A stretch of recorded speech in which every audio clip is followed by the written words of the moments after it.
মই এপলিনা টাইমেটলৈ স্বাগতম জনাইছো আৰু এই মুহূৰ্তত এটা বিশেষ খবৰ লৈ আহিছো সূৰ্য পূবৰ পৰা উদয় হয় গতিকে এই বিষয়টোক লৈ তদন্ত চলে নেকি অখিল গগৈৰ পত্নী গীতাশ্ৰী তামুলী সন্দৰ্ভত গীতাশ্ৰী তামুলীৰ চাকৰি সন্দৰ্ভত ৰাজ্যত বিগত কেইবাটাও দিনত চৰ্চা চলি আছে বি বৰুৱা কলেজত কিদৰে চাকৰি লাভ কৰিছিল গীতাশ্ৰী তামুলীয়ে তাক লৈ আসলতে প্ৰশ্ন উত্থাপন কৰা হৈছে আৰু এই বিষয়টোক লৈ অখিল গগৈয়ে চৰকাৰক দাবী জনাইছে যে বি বৰুৱা কলেজত তেওঁৰ পত্নীয়ে চাকৰি পোৱাক লৈ তদন্ত কৰক যদি তেওঁ দুৰ্নীতি কৰি যদি চাকৰি পাইছে তেনেহলে ব্যৱস্থা গ্ৰহণ কৰক বুলি অখিল গগৈয়ে প্ৰত্যাহ্বান দিছে কিন্তু সেই প্ৰত্যাহ্বান গ্ৰহণ কৰি মুখ্যমন্ত্ৰী গৰাকীয়ে এই কথা উল্লেখ কৰিছে গীতাশ্ৰী তামুলী সন্দৰ্ভত প্ৰকৃততে তদন্ত কিদৰে চলিব বা তদন্ত চলিছিল না নাই কিদৰে ব্যৱস্থা গ্ৰহণ কৰিব চৰকাৰে সেই সন্দৰ্ভত মন্তব্য কৰিছে মুখ্যমন্ত্ৰী ডক্টৰ হিমন্ত বিশ্ব শৰ্মাই লৈছে এই মুহূৰ্তত টাইমেটৰ দৰ্শকৰ বাবে এটা গুৰুত্বপূৰ্ণ খবৰ সূৰ্য পূবৰ পৰা ওলাই এই বিষয়ত তদন্ত হয় নেকি এয়া মুখ্যমন্ত্ৰীয়ে মন্তব্য কৰিছে ঢেকিয়াজুলি কলেজৰ এগৰাকী অধ্যাপিকাই ইতিমধ্যে সামাজিক মাধ্যমত কৈছিল সকলো কথা বি বৰুৱা কলেজত সাক্ষাৎকাৰলৈ অহা আন এগৰাকী অধ্যাপিকা আছিল গীতাশ্ৰী তামুলীতকৈ তেখেতৰ নম্বৰ বেছি আছিল বুলি উল্লেখ কৰিছিল অখিল গগৈয়ে কৈছিল মোৰ পত্নী পিএইচডি অখিল গগৈৰ নিজৰ তেওঁৰ পত্নী পিএইচডি ডিগ্ৰীধাৰী বুলি কৈছিল কিন্তু ডিব্ৰুগড় ইউনিভাৰ্চিটিয়ে ক'লে সেই সময়ত পিএইচডিৰ ব্যৱস্থাই নাছিল গতিকে তেনে বিষয়সমূহক লৈ এতিয়া গীতাশ্ৰী তামুলীৰ চাকৰি সন্দৰ্ভত পুনৰ প্ৰশ্ন উত্থাপন হৈছে তেনেহলে এই বিষয়ৰ ওপৰত কি তদন্ত হ'ব লাগে বুলিও মুখ্যমন্ত্ৰীগৰাকীয়ে এতিয়া প্ৰশ্ন কৰিছে আৰু সেই সময়ৰ তাবুৰাম তাইড এতিয়া নাই গতিকে তদন্ত কিদৰে চলিব যি সময়ত আচলতে তাবুৰাম তাইডক অনুৰোধ কৰি চাকৰি গ্ৰহণ কৰিছিল নেকি বি বৰুৱা কলেজত গীতাশ্ৰী তামুলীয়ে অখিল গগৈ তেজপুৰৰ অধ্যাপিকাগৰাকীৰ ঘৰলৈ গৈ চাই লওক মাৰ্কশ্বিট চাৰ্টিফিকেট সূৰ্য পূবৰ পৰা ওলাই নেকি এই বিষয়ত তদন্ত হয় নেকি বুলি মুখ্যমন্ত্ৰীগৰাকীয়ে এতিয়া প্ৰশ্ন উত্থাপন কৰিছে আজি বিগত কেইবাটাও দিন দেখিবলৈ পোৱা গৈছে ৰাজ্যৰ ৰাজনীতিত গীতাশ্ৰী তামুলীৰ চাকৰি সন্দৰ্ভত প্ৰশ্ন উত্থাপন হৈছে বিভিন্নজনে বিভিন্ন ধৰণৰ মন্তব্য কৰিছে আৰু শেহতীয়াকৈ সৰুপথাৰ বিধায়ক বিশ্বজিৎ ফুকনেও এটা বিস্ফোৰক মন্তব্য কৰিছিল যে গীতাশ্ৰী তামুলীৰ শিক্ষাগত অৰ্হতাক লৈ প্ৰশ্ন উত্থাপন কৰিছিল গীতাশ্ৰী তামুলী তেওঁ ওচৰৰ পৰা চিনি পায় বুলি মন্তব্য কৰিছিল গতিকে গীতাশ্ৰী তামুলী বি বৰুৱা কলেজত চাকৰি লাভ কৰাক লৈ বিভিন্ন ধৰণৰ প্ৰশ্ন উত্থাপন হৈ আহিছে আৰু এই প্ৰসংগক লৈ অখিল গগৈয়ে সংবাদ মেল যোগে ইতিমধ্যে তদন্তৰ আহ্বান জনাইছিল মুখ্যমন্ত্ৰীগৰাকীলৈ তেওঁ উল্লেখ কৰিছিল যে তদন্ত কৰিব লাগে এই বিষয়ত যদি গীতাশ্ৰী তামুলীয়ে প্ৰকৃততে অনিয়মেৰে চাকৰি লাভ কৰিছে তেনেহলে ব্যৱস্থা গ্ৰহণ কৰিব পাৰিব বুলি প্ৰত্যাহ্বান জনাইছিল কিন্তু সেই প্ৰত্যাহ্বান গ্ৰহণ কৰি মুখ্যমন্ত্ৰীগৰাকীয়ে উল্লেখ কৰিছিল যে বি বৰুৱা কলেজত যেতিয়া চাকৰি লাভ কৰিছিল গীতাশ্ৰী তামুলীয়ে সেই সময়তে সেই প্ৰসংগ উত্থাপন হৈছিল বা অভিযোগ উত্থাপন হৈছিল ৰাজ্যৰ মুখ্যমন্ত্ৰীগৰাকীয়ে তেতিয়াই বি বৰুৱা কলেজৰ সেই কমিটিখনত ৰদবদল কৰি দিয়া হৈছিল আৰু সমান্তৰালভাৱে বিষয়টোৰ ক্ষেত্ৰত আগন্তুক সময়ত যাতে বিসংগতি পোহৰলৈ নাহে তাৰ বাবেও ব্যৱস্থা গ্ৰহণ কৰিছিল মুখ্যমন্ত্ৰীগৰাকীয়ে গতিকে তেনে অৱস্থাত এতিয়া পুনৰ সেই বিষয়ত কিহৰ তদন্ত চলিব লাগে বুলি এতিয়া প্ৰশ্ন উত্থাপন কৰিছে মুখ্যমন্ত্ৰীগৰাকীয়ে আৰু গীতাশ্ৰী তামুলীৰ সন্দৰ্ভত যদি তদন্ত কৰিবলগীয়া আছে তেনেহলে কিদৰে তদন্ত চলিব সেই সন্দৰ্ভতো মুখ্যমন্ত্ৰী ডক্টৰ হিমন্ত বিশ্ব শৰ্মাই উল্লেখ কৰিছে আৰু এফালে অখিল গগৈয়ে যেটো উল্লেখ কৰিছিল যে তেওঁৰ পত্নী গীতাশ্ৰী তামুলী পিএইচডি হয় গতিকে ডিব্ৰুগড় ইউনিভাৰ্চিটিৰ পৰা পিএইচডি বুলি কৈছিল কিন্তু ডিব্ৰুগড় ইউনিভাৰ্চিটিত গীতাশ্ৰী তামুলীৰ অধ্যয়নৰত সময়ত পিএইচডিৰ ব্যৱস্থা নাছিল বুলি ডিব্ৰুগড় ইউনিভাৰ্চিটিৰ তৰফৰ পৰা স্পষ্ট কৰি দিছে গতিকে সেই অৱস্থাত এই বিষয়টোক লৈ এই প্ৰসংগক লৈ তদন্ত কিদৰে আগবঢ়াব চৰকাৰে সেই সন্দৰ্ভত এক প্ৰকাৰ মুখ্যমন্ত্ৰীগৰাকীয়ে প্ৰত্যাহ্বান গ্ৰহণ কৰি প্ৰত্যুত্তৰ দিছে ৰাজ্যৰ মুখ্যমন্ত্ৰী ডক্টৰ হিমন্ত বিশ্ব শৰ্মাই আৰু লৈ আহিছো এই মুহূৰ্তত মুখ্যমন্ত্ৰীগৰাকীৰ মন্তব্য আগবঢ়াবলৈ চেষ্টা কৰিছো তদন্ত কিয় লাগে ইয়াতে এতিয়া ইমান ধুনীয়াকৈ কথাখিনি যে তদন্তটো কৰিয়ে দিলে দেখোন ৰাইজে তেওঁ তদন্ত মানে কি বিচাৰিছে তেওঁক এতিয়া মই মাতি আনি পুলিচ থানাত ভৰাও কি তদন্ত বিচাৰি আছে তদন্তটো হৈয়ে গ'ল ৰাইজে কৈছে যে তেখেতে সেকেন্ড ডিভিজন পাইছিল এতিয়া এটা তদন্ত কেতিয়া হ'ব যেতিয়া কোনোবাই ক'ব সেকেন্ড ডিভিজন মই পোৱা নাই চৰকাৰে ভুল কৈছে তেতিয়া এইটোতো দি যায় সূৰ্য পূবৰ পৰা ওলাই ইয়াৰ ওপৰত তদন্ত হয় নেকি এটা অখিল গগৈ ডাঙৰীয়াই কি তৰ্ক বিতৰ্ক কৰি আছে মই নাজানো ঢেকিয়াজুলি কলেজৰ অধ্যাপিকা এগৰাকীয়ে অলৰেডি বাতৰি কাকতত টিভিত কৈ দিলে ফেচবুকত দি দিলে যে এওঁতকৈ মোৰ নম্বৰ বেছি আছিলে তাৰ পিছত তেওঁ ক'লে মোৰ পত্নী ৰিচাৰ্চ কি পিএইচডি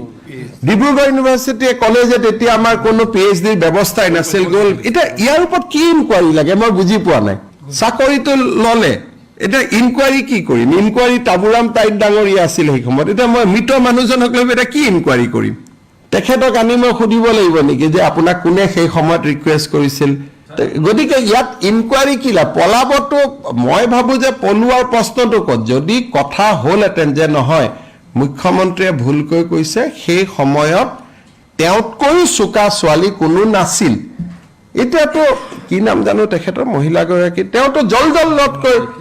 ডালিমা কাকতি গতিকে এটা সাংবাদিকৰ দায়িত্ব যে তদন্ত কৰিলে মই কি কৰিম আৰু পুলিচেদি ডালিমা কাকতিৰ মাৰ্কশ্বিট খেনি আনিম পুলিচেদি অখিল গগৈ ডাঙৰীয়াৰ ঘৰৰ মাৰ্কশ্বিট খেনি আনিম আমি এটা কোৰ্টত ৰিপৰ্ট দি দিম যে দুইখনৰ ভিতৰত কোৱালিফিকেশ্যনটো আপোনালোকে চাওক সিমানখিনি কৰাৰ প্ৰয়োজন আছিল নেকি তেওঁলোকে নাজানে সেইটো সময়ত চাকৰি পোৱাৰ পিছত মই বি বৰুৱা কলেজৰ গোটেই ঘটনাটো তদন্ত কৰি মই অসন্তুষ্ট হৈ সেই সময়তে বি বৰুৱা কলেজৰ মেনেজিং কমিটিখন মই পৰিৱৰ্তন কৰি দিছিলোঁ মোৰ ওপৰত কমপ্লেইন আহিছিল যে চোকা ছোৱালী এজনী থাকোঁতে এখেতে চাকৰিটো কিয় পালে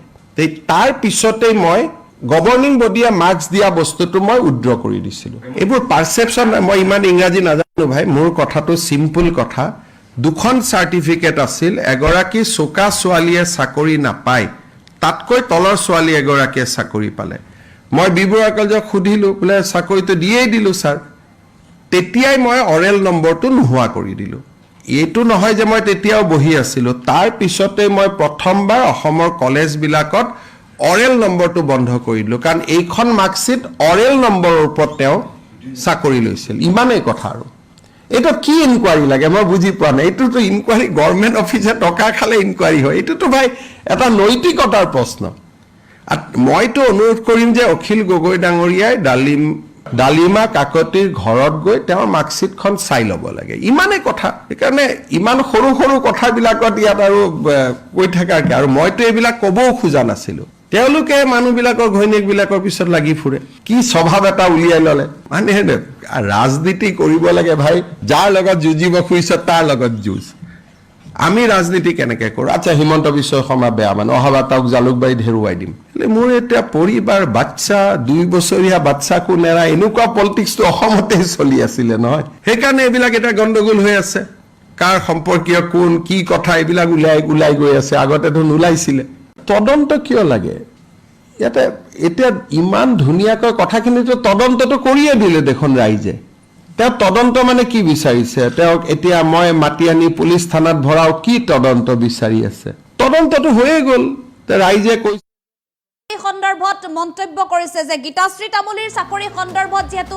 ৰাইজে ইতিমধ্যে তদন্ত কৰিছে গতিকে পুনৰ চৰকাৰে এই প্ৰসংগক লৈ কোনো ধৰণৰ তদন্ত কৰিবলগীয়া প্ৰয়োজন নহয় গীতাশ্ৰী তামুলীৰ শিক্ষাগত অৰ্হতা সন্দৰ্ভত বিভিন্নজনে মন্তব্য কৰিছে আৰু এফালে সৰুপথাৰ সমষ্টিৰ বিধায়কগৰাকীও ইতিমধ্যে এই কথা স্পষ্ট কৰি দিছে তেওঁৰ পৰিচিত ব্যক্তি বুলি মন্তব্য কৰিছে গীতাশ্ৰী তামুলী গতিকে আৰু এফালে গীতাশ্ৰী তামুলীৰ যি সময়ত বি বৰুৱা কলেজত চাকৰি লাভ কৰিছিল সেই সন্দৰ্ভত মাৰ্কশ্বিট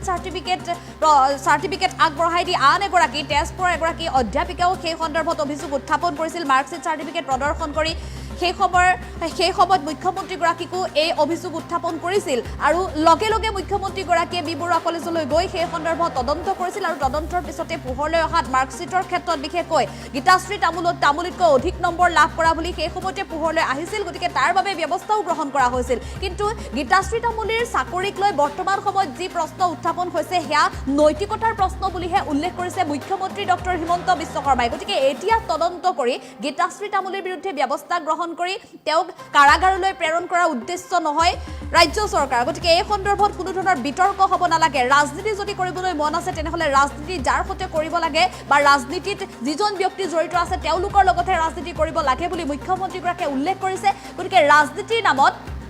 পত্নী বা পৰিয়ালৰ সদস্যক কন্যা পুত্ৰক টানি অনাৰ কোনো প্ৰয়োজন নাই বুলিও মুখ্যমন্ত্ৰীগৰাকীয়ে স্পষ্টভাৱে উল্লেখ কৰিছে আৰু আজিৰ দিনটোত পুনৰ এই কথা উল্লেখ কৰিছে মুখ্যমন্ত্ৰী ডক্টৰ হিমন্ত বিশ্ব শৰ্মাই অখিল গগৈ যিহেতু পত্নীৰ চাকৰি সন্দৰ্ভত প্ৰশ্ন উত্থাপন হোৱাৰ পিছতে তদন্তৰ অনুৰোধ জনাইছিল মুখ্যমন্ত্ৰীগৰাকীলৈ ব্যৱস্থা গ্ৰহণৰ অনিয়ম কৰি যদি চাকৰি লাভ কৰিছে তেনেহ'লে ব্যৱস্থা গ্ৰহণ কৰক বুলি প্ৰত্যাহ্বান জনাইছিল আৰু সেই প্ৰত্যাহ্বান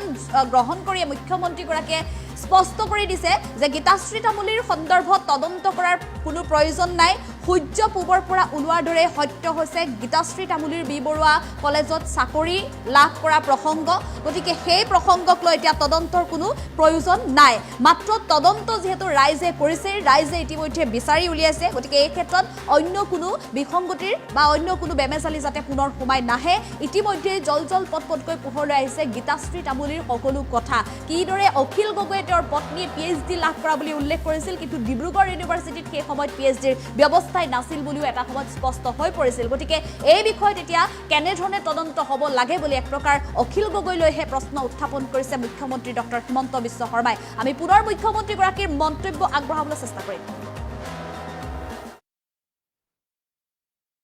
তদন্ত কিয় লাগে ইয়াতে এতিয়া ইমান ধুনীয়াকৈ কথাখিনিতো তদন্তটো কৰিয়ে দিলে দেখোন ৰাইজে তেওঁ তদন্ত মানে কি বিচাৰিছে তেওঁক এতিয়া মই মাতি আনি পুলিচ থানাত ভৰাও কি তদন্ত বিচাৰি আছে তদন্তটো হৈয়ে গ'ল ৰাইজে কৈছে যে তেখেতে ছেকেণ্ড ডিভিজন পাইছিল এতিয়া এইটো তদন্ত কেতিয়া হ'ব যেতিয়া কোনোবাই ক'ব ছেকেণ্ড ডিভিজন মই পোৱা নাই চৰকাৰে ভুলকৈ কৈছে তেতিয়া এইটোতো দি যায় সূৰ্য পূবৰ পৰা ওলাই ইয়াৰ ওপৰত তদন্ত হয় নেকি এতিয়া অখিল গগৈ ডাঙৰীয়াই কি তৰ্ক বিতৰ্ক কৰি আছে মই নাজানো ঢেকিয়াজুলি কলেজৰ অধ্যাপিকা এগৰাকীয়ে অলৰেডি বাতৰি কাকতত টিভিত কৈ দিলে ফেচবুকত দি দিলে যে এওঁতকৈ মোৰ নম্বৰ বেছি আছিলে তাৰপিছত তেওঁ ক'লে মোৰ পত্নী ৰিচাৰ্চ কি PhD ডিব্ৰুগড় ইউনিভাৰ্চিটি কলেজত এতিয়া আমাৰ কোনো PhD ব্যৱস্থাই নাছিল গ'ল এতিয়া ইয়াৰ ওপৰত কি ইনকুৱাৰী লাগে মই বুজি পোৱা নাই চাকৰিটো ল'লে এটা ইনকুৱাৰী কি কৰিম ইনকুৱাৰী তাবুৰাম তাইত ডাঙৰীয়া আছিল সেই সময়ত এতিয়া মই মৃত মানুহজনক লৈ এটা কি ইনকুৱাৰী কৰিম তেখেতক আনি মই সুধিব লাগিব নেকি যে আপোনাক কোনে সেই সময়ত ৰিকুৱেষ্ট কৰিছিল গতিকে ইয়াত ইনকুৱাৰী কি লাভ পলাবতো মই ভাবোঁ যে পলোৱাৰ প্ৰশ্নটো ক'ত যদি কথা হ'লহেঁতেন যে নহয় মুখ্যমন্ত্ৰীয়ে ভুলকৈ কৈছে সেই সময়ত তেওঁতকৈ চোকা ছোৱালী কোনো নাছিল এতিয়াতো কি নাম জানো তেখেতৰ মহিলাগৰাকী তেওঁতো জলজলতকৈ ডালিমা কাকতি গতিকে এইটো সাংবাদিকৰ দায়িত্ব যে তদন্ত কৰিলে মই কি কৰিম আৰু পুলিচেদি ডালিমা কাকতিৰ মাৰ্কশ্বিটখিনি আনিম পুলিচেদি অখিল গগৈ ডাঙৰীয়াৰ ঘৰৰ মাৰ্কশ্বিটখিনি আনিম আমি এটা কোৰ্টত ৰিপৰ্ট দি দিম যে দুইখনৰ ভিতৰত কোৱালিফিকেশ্যনটো আপোনালোকে চাওক সিমানখিনি কৰাৰ প্ৰয়োজন আছিল নেকি তেওঁলোকে নাজানে সেইটো সময়ত চাকৰি পোৱাৰ পিছত মই বি বৰুৱা কলেজৰ গোটেই ঘটনাটো তদন্ত কৰি মই অসন্তুষ্ট হৈ সেই সময়তে বি বৰুৱা কলেজৰ মেনেজিং কমিটিখন মই পৰিৱৰ্তন কৰি দিছিলোঁ মোৰ ওপৰত কমপ্লেইন আহিছিল যে চোকা ছোৱালী এজনী থাকোঁতে এখেতে চাকৰিটো কিয় পালে তাৰ পিছতেই মই গভৰ্ণিং বডিয়ে মাৰ্কছ দিয়া বস্তুটো মই উইথড্ৰ কৰি দিছিলোঁ এইবোৰ পাৰচেপশ্যন মই ইমান ইংৰাজী নাজানো ভাই মোৰ কথাটো চিম্পুল কথা দুখন চাৰ্টিফিকেট আছিল এগৰাকী চোকা ছোৱালীয়ে চাকৰি নাপায় তাতকৈ তলৰ ছোৱালী এগৰাকীয়ে চাকৰি পালে মই বি বৰুৱা কলেজক সুধিলোঁ বোলে চাকৰিটো দিয়েই দিলোঁ ছাৰ তেতিয়াই মই অৰেল নম্বৰটো নোহোৱা কৰি দিলোঁ এইটো নহয় যে মই তেতিয়াও বহি আছিলোঁ তাৰ পিছতে মই প্ৰথমবাৰ অসমৰ কলেজবিলাকত অৰেল নম্বৰটো বন্ধ কৰি দিলোঁ কাৰণ এইখন মাৰ্কশ্বিট অৰেল নম্বৰৰ ওপৰত তেওঁ চাকৰি লৈছিল ইমানেই কথা আৰু এইটো কি ইনকুৱাৰী লাগে মই বুজি পোৱা নাই এইটোতো ইনকুৱাৰী গভৰ্ণমেণ্ট অফিচে টকা খালে ইনকুৱাৰী হয় এইটোতো ভাই এটা নৈতিকতাৰ প্ৰশ্ন মইতো অনুৰোধ কৰিম যে অখিল গগৈ ডাঙৰীয়াই ডালিমা কাকতিৰ ঘৰত গৈ তেওঁৰ মাৰ্কশ্বিটখন চাই ল'ব লাগে ইমানেই কথা সেইকাৰণে ইমান সৰু সৰু কথাবিলাকত ইয়াত আৰু কৈ থাকাকে আৰু মইতো এইবিলাক ক'বও খোজা নাছিলোঁ তেওঁলোকে মানুহবিলাকৰ ঘৈণীয়েকবিলাকৰ পিছত লাগি ফুৰে কি স্বভাৱ এটা উলিয়াই ল'লে মানে ৰাজনীতি কৰিব লাগে ভাই যাৰ লগত যুঁজিব খুজিছ তাৰ লগত যুঁজ আমি ৰাজনীতি কেনেকৈ কৰোঁ আচ্ছা হিমন্ত বিশ্ব শৰ্মা বেয়া মানে অহাবাৰ তেওঁক জালুকবাৰীত হেৰুৱাই দিম মোৰ এতিয়া পৰিবাৰ বাচ্চা 2 বছৰীয়া বাচ্চাকো নেৰা এনেকুৱা পলিটিক্সটো অসমতে চলি আছিলে নহয় সেইকাৰণে এইবিলাক এটা গণ্ডগোল হৈ আছে